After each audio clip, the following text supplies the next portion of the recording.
This class 11 welcome to Simply Commerce once again. हम लोग कर रहे थे sources of business finance. Sources of business finance में हम लोगों ने शेयर्स किया। शेयर्स में दो टाइप थे शेयर्स के, equity and preference shares.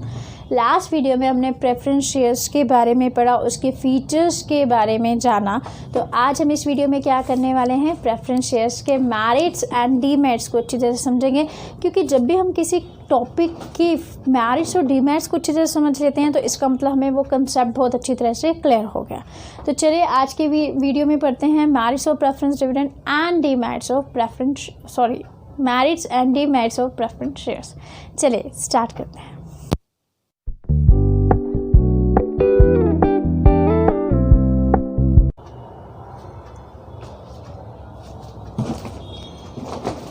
Yes class, चलिए स्टार्ट करते हैं हमारा नेक्स्ट वीडियो। यहाँ पर हम पढ़ने वाले हैं मेरिट्स ऑफ प्रेफरेंस शेयर्स। हमने दो टाइप ऑफ शेयर्स थे जो हमने किए, इक्विटी शेयर्स और प्रेफरेंस शेयर्स। प्रेफरेंस शेयर्स के फीचर्स भी हमने कर लिए। तो चलिए प्रेफरेंस शेयर्स के मेरिट्स पढ़ते हैं। फ़ायदा क्या है प्रेफरेंस शेयर्स का? प्रेफरेंस शेयर्स क्योंकि ओनर नहीं हैं बिजनेस के, तो इसीलिए उनको कोई वोटिंग राइट्स भी नहीं है। इसका मतलब वो बिज़नेस में कभी भी इंटरफेयर नहीं कर सकते, बिज़नेस की मैनेजमेंट में इंटरफेयर नहीं कर सकते, उनको ये राइट ही नहीं है। तो ऐसे में बिज़नेस के लिए ये अच्छा हो जाता है कि ये लोग कोई भी इंटरफेयर नहीं करेंगे। अगर इनसे पैसा कलेक्ट करते हैं, मतलब इस सोर्स ऑफ फाइनेंस को हम अडॉप्ट करते हैं, एक बिज़नेस अडॉप्ट करता है, तो ऐसे में ये लोग बिज़नेस में कोई भी इंटरफेरेंस नहीं करेंगे, बल्कि क्या करेंगे, अपना डिविडेंड लेंगे और साइड पे हो जाएंगे। तो ये एक कंपनी के लिए बहुत बड़ी फ़ायदे वाली बात हो जाती है। जहाँ इक्विटी शेयर की बात करें तो वो लोग तो जितने बढ़ते जाएंगे उतना ज़्यादा कंट्रोल बिजनेस पे उनका बढ़ता जाता था। तो प्रेफरेंस शेयर में ऐसा कुछ भी नहीं है। Yes, no interference in management because they are not the owners of the company and they don't have any right to participate in the management of the business. Then no charge on asset. जहाँ पर मैं charge की बात कर रही हूँ, जहाँ मैं सिक्योरिटी की बात कर रही हूँ, तो मैं ये बात कर रही हूँ कि किसी भी मतलब इस फाइनेंस को गेट करने के लिए एक बिजनेस को, एक कंपनी को अपनी कोई भी एसेट गिरवी नहीं रखनी पड़ती है। जैसे बोरोड फंड में लोन लेते हुए करना पड़ता है कि कोई ना कोई चीज़ आपको गिरवी रखनी पड़ती है, कोई एसेट गिरवी रखनी पड़ती है, लेकिन इस सोर्स ऑफ फंड में, इस सोर्स ऑफ फाइनेंस में कोई भी एसेट गिरवी रखने की ज़रूरत नहीं है। तो ये भी एक फ़ायदा है कंपनी के लिए। फ़ायदा क्यों है? क्योंकि फिर वही जो एसेट होगी वो हम किसी और सोर्स के लिए यूज़ कर सकते हैं। मतलब वो जो एसेट बच गई, कहीं और गिरवी रख के पैसे ले लेंगे उसको, तो वो फ़ायदा हो जाएगा बिजनेस को। Then next, repayment of amount, और we can say that it is a flexible source of business finance. क्या होता है बेटा, इक्विटी शेयर्स में याद करो हमने उसकी डीमेरिट की थी कि ये इनफ्लेक्सिबल है सोर्स। इनफ्लेक्सिबल का मतलब ये होता है, देखो फ्लेक्सिबल सोर्स क्या होता है, फ्लेक्सिबल सोर्स का मतलब ये होता है कि कंपनी जब चाहे पैसा अरेंज कर ले और जब उसको पैसे फालतू पड़े हों तो उन पर्सन को पैसे वापसी दे दे, राइट। लेकिन इक्विटी शेयर में क्या होता था कि एक बार पैसा कंपनी के पास आ गया, कंपनी लाइफ टाइम तक उस पैसे को वापसी नहीं कर सकती है। चाहे उसके पास फालतू में ही पैसा क्यों नहीं पड़ा है, फिर भी वो इक्विटी शेयर को वापसी पैसा नहीं दे सकती है, बल्कि उसको क्या करना है, एक बर्डन और पड़ गया कि हर साल जब तक कंपनी एग्जिस्ट करेगी उसको डिविडेंड देना पड़ेगा। लेकिन प्रेफरेंस शेयर्स में ऐसा नहीं है। प्रेफरेंस शेयर्स एक लिमिटेड टाइम के लिए इशू किए जाते हैं, जैसे 10 ईयर्स और 20 ईयर्स, और उस टाइम के बाद उनको रिडीम कर दिया जाता है। रिडीम मीन्स उनके पैसे वापसी कर दिए जाते हैं। जैसे 10 साल के लिए इशू किए, 10 साल के लिए कंपनी ने पैसा यूज़ किया अच्छी तरह से, और 10 साल के बाद प्रेफरेंस शेयर होल्डर्स को उनका पैसा वापसी कर दिया जाता है। तो ये एक फ्लेक्सिबल सोर्स है, जब चाहिए पैसा अरेंज कर लीजिए, जब चाहिए उनका पैसा उनको वापसी कर दीजिए। तो एक तरह का एक परमानेंट बर्डन नहीं रहता बिजनेस के ऊपर। तो ये इसका फ़ायदा है प्रेफरेंस शेयर्स का। देन वेराइटी, अभी हम नेक्स्ट टॉपिक पढ़ेंगे, that is types of preference share. तो बहुत सारे प्रेफरेंस शेयर के टाइप्स है आई थिंक 5 और 6 प्रेफरेंस शेयर के टाइप्स है कि मतलब डिफरेंट टाइप ऑफ वेराइटी यहाँ पर मौजूद है, एग्जिस्ट करती है। तो कोई भी इन्वेस्टर अपने हिसाब से कोई भी प्रेफरेंस शेयर चूज़ कर सकता है, तो ये भी एक फ़ायदा है। Then no fixed liability, yes अभी हमने ये किया कि प्रेफरेंस शेयर्स को, प्रेफरेंस शेयर होल्डर्स को डिविडेंड दिया जाता है, हर साल दिया जाता है, फिक्स्ड रेट पे दिया जाता है। बट लेकिन एक बात ध्यान रखना प्रेफरेंस शेयर होल्डर्स को अगर किसी भी टाइम पे कंपनी लॉस में है, नहीं दे पा रही प्रेफरेंस शेयर होल्डर्स को डिविडेंड, तो कोई प्रॉब्लम भी नहीं होती। ऐसा नहीं होता कि वो लोग कोर्ट में जाएंगे और स्यू कर देंगे कि हमें क्यों नहीं दिया डिविडेंड, या उनको कोई लीगल इसका राइट है। नो। तो अगर कंपनी लॉस में जा रही है या कंपनी के पास इनफ मनी नहीं है प्रेफरेंस शेयर होल्डर्स को डिविडेंड देने का, तो कोई प्रॉब्लम नहीं है, नहीं देगी तो क्या करेगी, नेक्स्ट टाइम दे देगी उनको। इस साल नहीं भी देगी तो कोई फ़र्क नहीं पड़ेगा। तो ये एक बहुत बड़ा फ़ायदा रहता है। तो प्रेफरेंस शेयर होल्डर्स पे कोई फिक्स लायबिलिटी नहीं है। प्रेफरेंस शेयर्स पे कंपनी को अगर नहीं है पैसा तो फिर वो डिविडेंड ना भी दे तो भी चलता है। तो ऐसा कोई रिस्ट्रिक्शन नहीं है, राइट। तो ये उसका फ़ायदा है। एक और मैंने बुक्स में देखा, that is trading on equity. Very very important topic. अगर हम 12th में देखें तो 12th में ट्रेडिंग ऑन इक्विटी हम पढ़ाते हैं और वो टॉपिक एग्ज़ाम के पॉइंट ऑफ व्यू से भी इम्पॉर्टेंट रहता है। But trading on equity I don't think so ये 11th में समझाना चाहिए, क्योंकि ये एक बड़ा सा टॉपिक है जिसको समझने के लिए आपको बहुत सारी चीज़ें और भी समझनी पड़ती हैं। लेकिन अगर आपको लगता है कि नहीं मैम ट्रेडिंग ऑन इक्विटी भी समझाइए तो कमेंट बॉक्स में लिखिए, मैं ट्रेडिंग ऑन इक्विटी भी आपको समझाऊंगी कि वो फ़ायदा कैसे देता है प्रेफरेंस शेयर्स, या फिर एक कंपनी को जब वो प्रेफरेंस शेयर इशू करती है तो ट्रेडिंग ऑन इक्विटी का क्या मतलब होता है और फ़ायदा कैसे देता है। नहीं तो ये 12th में मैंने एक वीडियो बनाई है, आप वहाँ पर भी चेक कर सकते हैं ट्रेडिंग ऑन इक्विटी को, अगर आपको समझ आता है। क्योंकि अभी आपका ये बिगनिंग है बिज़नेस को समझने में, बिज़नेस स्टडी को करने में, तो हो सकता है वो चीज़ समझ ना आए, तो आप कमेंट बॉक्स में लिखिए तो मैं ज़रूर पढ़ाऊँगी ट्रेडिंग ऑन इक्विटी को, राइट। चलिए नेक्स्ट करते हैं हम डीमेरिट्स। डीमेरिट्स क्या क्या नुकसान है एक कंपनी को। तो सबसे बड़ा नुकसान क्या है कंपनी को, that is no voting rights. तो कंपनी को नुकसान है तो ये तो फिर हम नहीं कह सकते कि ये कंपनी को नुकसान है, ये इन्वेस्टर के पॉइंट ऑफ व्यू से लिखा है। तो आपकी बुक से ही मैंने ये लिया है, डिफरेंट बुक से ही मैंने पॉइंट्स लिए हैं प्लस NCERT, तो वहाँ पर ये पॉइंट्स सभी बुक्स में हैं। तो वहाँ लिखा है नो वोटिंग राइट्स, तो इन्वेस्टर के पॉइंट ऑफ व्यू से डीमेरिट है कि हालांकि पैसा वो भी लगा रहे हैं कंपनी में, लेकिन उनको कोई भी वोटिंग राइट्स नहीं दिए जाते हैं, उनको कंपनी में पार्टिसिपेट करने का मौका नहीं दिया जाता। तो जहां ये एक तरफ से फ़ायदा है कंपनी के पॉइंट ऑफ व्यू से कि ठीक है लोग इंटरफेयर नहीं कर रहे, कंपनी के काम में इंटरफेयर नहीं कर रहे, तो इन्वेस्टर के पॉइंट ऑफ व्यू से अगर हम देखें, प्रेफरेंस शेयर होल्डर के पॉइंट ऑफ व्यू से देखें, तो उनके लिए ये डीमेरिट में जाएगा कि ये पैसा लगा रहे हैं लेकिन फिर भी हम कंपनी की मैनेजमेंट में हिस्सा नहीं ले पा रहे हैं। तो ये उनके लिए क्या रहेगा, गलत रहेगा या डीमेरिट रहेगा। Then fix rate of dividend. देखिए बेटा ये कहीं ना कहीं ट्रेडिंग ऑन इक्विटी से मिलता जुलता है। क्या होता है बेटा, ध्यान से अगर आपको समझ आता है कंसेप्ट को समझने की कोशिश कीजिए।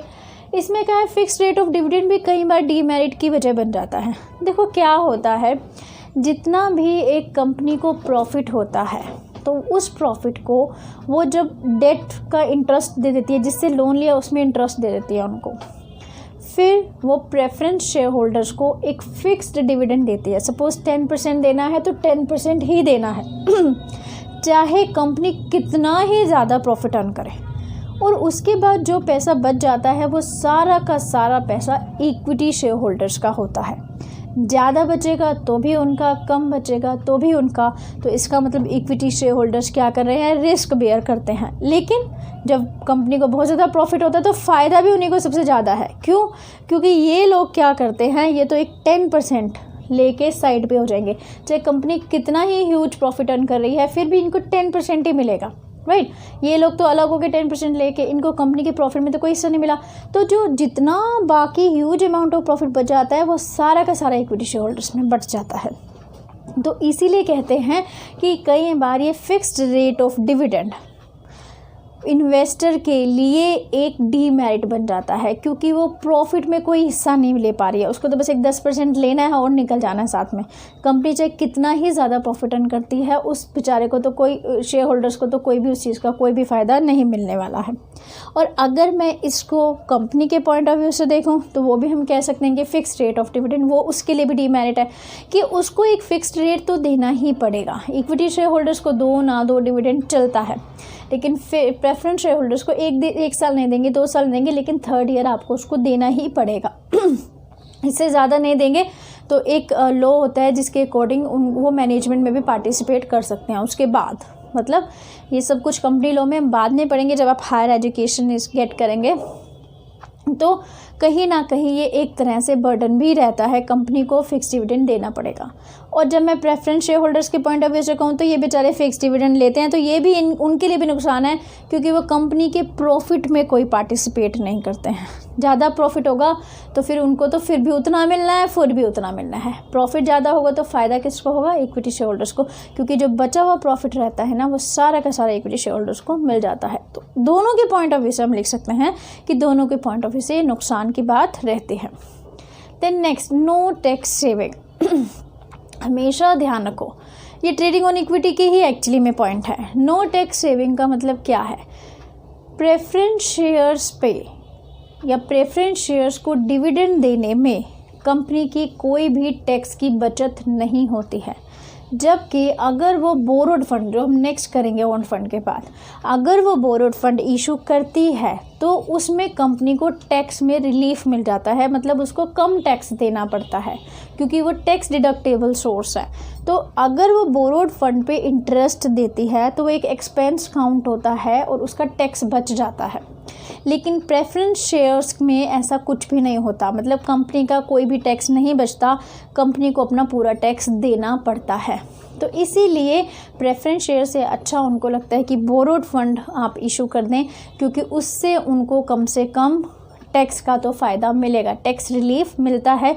क्यों? क्योंकि वो टैक्स डिडक्टेबल सोर्स हैं। बस इतना ही जानना आपके लिए ज़रूरी है कि वो टैक्स डिडक्टेबल सोर्स हैं, टैक्स में हमें फ़ायदा दिलवाते हैं। लेकिन प्रेफरेंस शेयर्स टैक्स में कोई भी फ़ायदा नहीं दिलवाता, कंपनी को अपना पूरा टैक्स भरना पड़ता है, कोई टैक्स डिडक्ट नहीं होता है।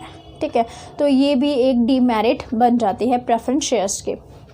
Then next is low rate of interest. Low rate of interest का मतलब ये है कि अगर हम कंपेयर करें बोरोड फंड से या फिर किसी इक्विटी शेयर से, वही बात हम कर रहे हैं कि जब कंपनी एक बहुत ज़्यादा प्रॉफिट अर्न करती है तो बोरोड फंड को भी अच्छा इंटरेस्ट मिल जाता है। वो तो उनके पास पहले से ही डिसाइडेड है कि उनके लिए अच्छा इंटरेस्ट होता है, और इक्विटी शेयर होल्डर्स भी अच्छा अमाउंट ले जाते हैं। अब इसको ध्यान से समझना बेटा, क्या होता है, कंपनी को लास्ट में प्रॉफिट हुआ, ये एक सीक्वेंस है जो आप 12 तक भी पढ़ेंगे इस चीज़ को। तो ये प्रॉफिट हुआ कंपनी को एक, तो सबसे पहले कंपनी जिनसे उसने लोन लिया है उनको इंटरेस्ट देती है, या फिर बोरोड फंड को इंटरेस्ट दिया जाता है। देना कंपल्शन है, नहीं देगी तो कंपनी वाइंड अप की सिचुएशन पे भी पहुंच सकती है। बहुत ज़रूरी है, चाहे फ़ायदा हो चाहे नुकसान हो, पर इनको इंटरेस्ट देना पड़ेगा। तो ये इंटरेस्ट देती है जिनसे उसने लोन लिया है, या मैं ये कहूँ कि जो कि बोरो किए हैं फंड, बोरोड फंड, यहाँ पर इंटरेस्ट। फिर उसके बाद जो पैसा बचता है उसमें से प्रेफरेंस शेयर होल्डर्स को प्रेफरेंस डिविडेंड दिया जाता है। ये दिया प्रेफरेंस डिविडेंड, सपोज़ ये 9% है, इनको 9% दे दिया, जो भी इनका अमाउंट है उसका 9%। और यहाँ पर सपोज़ 10% था और इनको भी 10% इंटरेस्ट दे दिया, उसके बाद 9% दे दिया, और उसके बाद जितना प्रॉफिट बच गया, एक ह्यूज अमाउंट ऑफ प्रॉफिट बचता है जब कंपनी बहुत ज़्यादा प्रॉफिट अर्न कर रही होती है। तो ये सारा का सारा जो अगर ह्यूज प्रॉफिट बचता है तो ये सारा का सारा कौन लेके जाने वाले हैं? Equity share holders. सारा का सारा इक्विटी शेयर होल्डर्स का। अब उन बच्चों को अपने क्वेश्चन का जवाब मिल गया जो ये पूछ रहे थे कि इक्विटी शेयर होल्डर्स को इक्विटी शेयर्स लेते ही क्यों हैं लोग, जब उनको पता है डिविडेंड नहीं मिलना है, जब कंपनी का मन है डिविडेंड देने को तो वो देगी, नहीं देना होगा तो नहीं देगी। तो बेटा हमेशा ध्यान रखो, रिस्क ले रहे हैं तो फ़ायदा भी लेते हैं। अगर कंपनी बहुत ज़्यादा प्रॉफिट अर्न करती है तो एट दैट टाइम बचा हुआ सारा का सारा पैसा भी उन्हीं को ही मिलता है। तो रिस्क लेना है तो प्रॉफिट भी कई बार ज़्यादा मिल जाता है, तो ये चीज़। लेकिन प्रेफरेंस शेयर होल्डर्स के पॉइंट ऑफ व्यू से देखें तो वो कभी भी इसका फ़ायदा नहीं उठा पाएगी। चाहे कंपनी और भी ज़्यादा प्रॉफिट अर्न करेगी तो इनके लिए और भी ज़्यादा अमाउंट बचेगा, लेकिन ये तो उनको मिलना तो 9% ही है। तो इनका जो रेट ऑफ डिविडेंड होता है वो बहुत ही कम होता है compare to borrowed fund, first thing.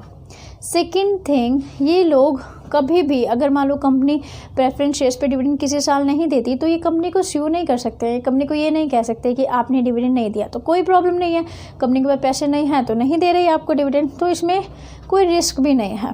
Right. तो ये भी प्रेफरेंस शेयर होल्डर्स को नुकसान रहता है। एंड थर्ड थिंग, उसको एक फिक्स रेट ऑफ डिविडेंड मिलता है, बेचारे अलग से हो जाते हैं। वो कंपनी के ऐसे टाइम पे जब वो बहुत ज़्यादा प्रॉफिट अर्न करिए उसको भी फ़ायदा नहीं उठा पाते हैं।